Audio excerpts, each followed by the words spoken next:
Hello everybody, how are y'all doing? Welcome back to Man City Unplugged, your very own Man City fan channel. We have some news in the transfer window today. We have been linked to Hoffenheim left back. His name is David Rom. This news suddenly it has come out of nowhere because what we have thought in the recent weeks, even today morning, I was just thinking, when are we just gonna go and complete our second and third signing in Calvin Phillips and Cucurella? And then get ready for preseason. Haaland has been unveiled yesterday. I was just waiting for the next signing, be it Calvin Phillips or Cucurella, and suddenly this name drops in, David Rom. Very interesting. I think there's a publication called as 90 Minutes, which has come up with this article linking us to David Rom. And the interesting thing about David Rom is strongly linked to Barcelona. I'm really sorry. What am I saying here?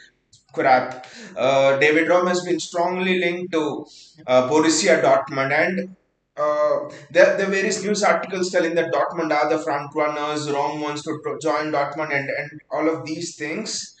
But I do think that City are somewhere feeling that maybe a deal for Cucurella might just be expensive, maybe because you know the interesting piece of thing about this story is Bissouma has signed for Spurs today 25 million pounds. So would Brighton, the question here is, would Brighton let go of Bissouma and Cucurella in the same transfer window?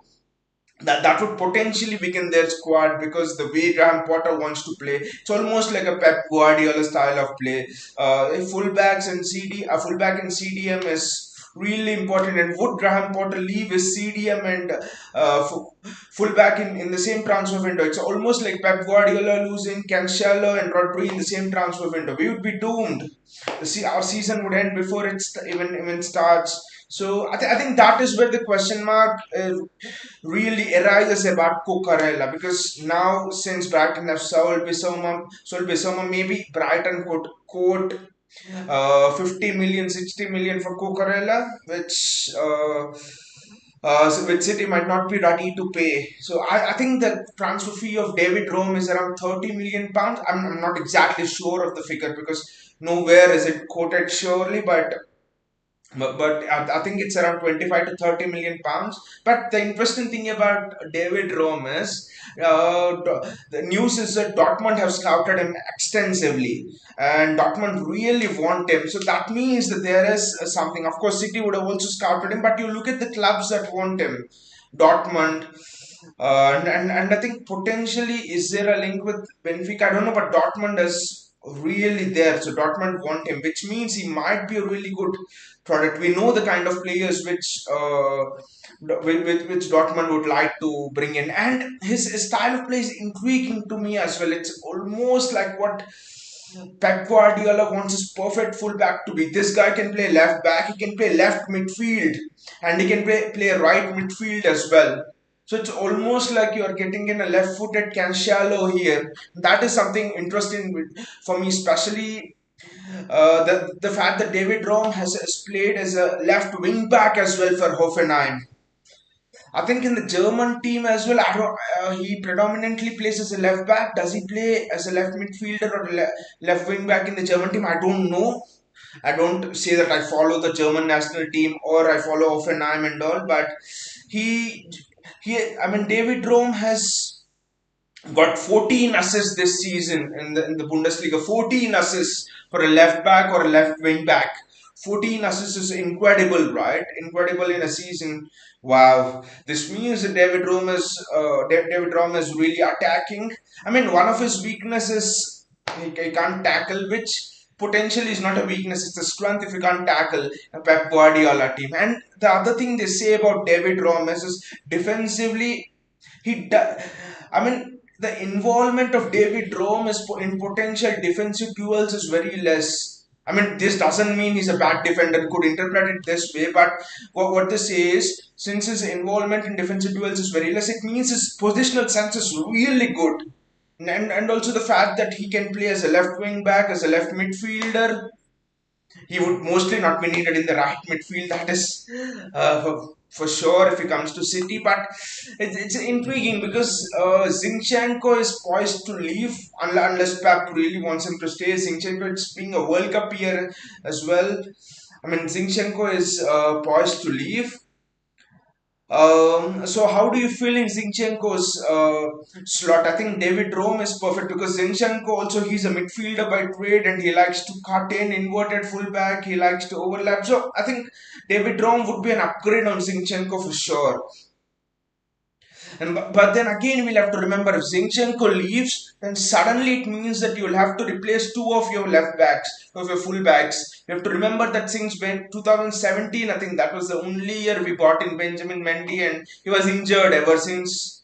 And after that, he has got into a lot of trouble and all of those things. But since 2017, we are letting it go. I mean, we are making it up without traditional fullback. So literally, I would not be surprised if both, I mean, if Zinchenko also leaves, then I would not be surprised if we bring in David Rom as well as a Cucurella, because that would be perfect.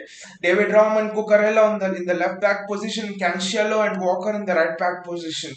But then you might argue again that Cancelo would like to play more of all of his games. He should be a starter depending on his performance, and Walker should be a starter as well. Then how are you gonna uh, get playing time for both Cucurella and David Rom? That could be an issue. But again, I think we should remember that Kyle Walker is not getting any younger. He's 32. But I highly doubt that we'll bring in two fullbacks in the same transfer window, especially with reinforcement needed in the DM position as well. Reinforcement needed to cover up for Rodri again because it's a World Cup year and Rodri had would be coming into this year anyway, having played an insane amount of games, and he will play an insane amount of games next season as well. So there's a highly likely chance that Rotten might break down. This is why Calvin Phillips is prioritized even more than a fullback, because Pep knows that he can somehow fill in that left back position with the midfielders he's got, because in most of the games City's left back is almost like an inverted midfielder, so he could play any midfielder there. And Pep knows if probably Cucurella deal is not over or David Raum deal is not over, he could persuade Zinchenko to stay for another season. I mean, things like that are possible. That is the reason why Calvin Phillips is on a priority, because a lot of people are telling that why are we prioritizing a DM, because potentially Gundogan can play there as well. We have Romeo Lavia coming in from the academy. Why don't we go for a left back and make it our priority first before Calvin Phillips? Because the last few weeks are all about us being linked to Calvin Phillips, and the deal is very close. And this is the reason Rodri can suffer a breakthrough. I mean, Rodri can suffer a breakdown, not a breakthrough. And Fernandinho is gone, so literally you have that empty spot in the team. So how do you fill it? It's essential to fill it now, with the fact that this being a World Cup year, like we've been talking about.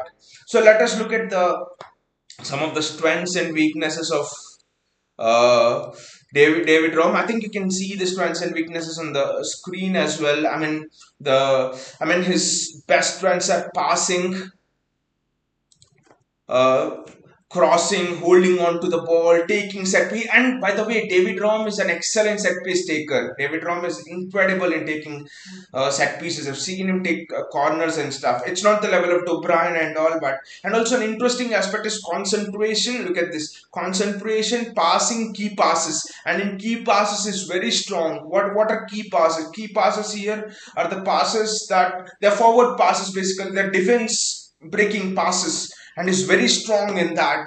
This would be intriguing really, because I would really love to see Foden being there with a natural fullback, being there with a fullback who can make those key passes. That would be very exciting. This would, I mean, why am I going so much after left back when Cancelo is there? Why am I going so much after left back when Zinchenko is there? And both of them have won us what, so many league titles. Without a left back, we have won 4 league titles in 5 years. And why am I so concerned? Because you know what people are telling, where does the City team go next? How do we evolve as a team? And the answer is the answer is by unlocking that left hand side. That is where we can go to the next dimension, we can go to the next level. We have, in all of these years that Pep has been here, We have our opponents haven't seen us unlock that left hand side. That fullback region has always been a kind of a region where you know that City can't hurt you as much as they can do from the other places. Yes, they can with that quality like Cancelo cutting in, putting those balls in, but they can't affect you, and they can't destroy you from that left hand side as much. And suddenly with the Cucurella, suddenly with the David Raum, suddenly with the natural fullback, you can unlock that. You can suddenly unlock a new dimension. And now opponents really have to look at containing Erling Haaland, and look at how do they deal with that threat of someone like a Cucurella or a David Room, running on the outside, putting the crosses with the left foot. Because why part the bus teams have been successful against City, because they know that they can defend narrow, and they know that Kyle Walker is not that. I mean, he's not at the level of a Trent, or he's not at that level in putting balls in. Kyle Walker is not at that level in crossing. Yes, he does attack. So you don't have Kyle Walker who can cross. Cancelo is a naturally right-footed player who's playing at left back, which means Cancelo always has to cut inside. He can't go out and put a cross in, which means it's so much predictable. That is why these Parthabas teams like a Crystal Palaces, like a Spurs, have had so much success against us. Suddenly with Cucurella, suddenly with or a David Room can unlock that area. Now defenses will not be able to defend narrow, especially if Cucurella and Cancelo play, or David Room and Cancelo play. Both can go on the outside and put the ball in with the natural foot or cut inside. So I mean, this is where the City team can go, unlocking that left hand side. And suddenly defenses will have to care about Erling Haaland. Defenses will have to care about your left back and your right back, going outward and putting balls in. The spaces will be there for your midfielders in De Bruyne and Bernardo Silva, potentially Rodri, Gundogan to run inside. This is what is us going to the next level. Once we do this, we'll be unstoppable. Once we do this, the defenses will be terrified to play against us. So that is why I think David Raum or Cucurella, we need to sign one of them. And I suspect City are looking at a price range of about, by the way, for people who think we have an unlimited budget, that is all nonsense. So City are looking at about 30-35 million pounds to spend on the fullback, maybe a 40 million pounds and not more than that. I think we have to get Cucurella. He's my first choice. You know what is the difference between David Raum and Cucurella? I think if you see Cucurella play, you suddenly know he's from that La Masia thing. The way he dribbles inside, the way he can, pass, protect the ball, and all of that. And also, there, Cucurella has Premier League experience. He'll be able to settle down into the Pep Guardiola system faster. So I think that is why Cucurella is so important. Whereas David Raum, if you see, is almost like a traditional German left back. Okay, he can cut inside, but generally he is strong. He is strong on the ball. He's strong in terms of defending, counter attacks, things like that. So I think Cucurella is much more suited to Pep Guardiola's system. But then David Raum has the attributes to be molded into a Pep Guardiola kind of a player. Will be interesting to see. Suddenly, there's some plethora of news coming about City. Calvin Phillips, Gabby was there yesterday, and we had a nice show about why we shouldn't go anywhere near Gabby. A bit disappointed if we went anywhere near Gabby. And today we've been linked to David Ram. This is interesting. I'm telling you, finally, in the last 4 years, this is the first time I think we are being linked to left backs. I'm seeing that, and I'm like, we will get a left back this season, because normally if a club is not in pursuit of a player in a particular position, you're generally not linked to players in that position. So I hope we get either one of them, but Cucurella will be my first choice. And also another thing, Vincent Kompany has been announced as a Burnley manager today. So for first of all, I would like to wish him all of the congratulations and all of the very best from all of our Man City Unplugged community, from all of our City fans, and I really hope he does really well.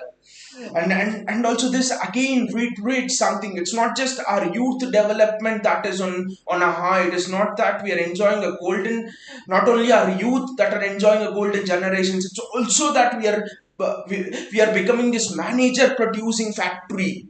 Almost you see how many of the managers who have come to City who have taken experience from City coaching club or from Guardiola and who have gone on and become really good managers.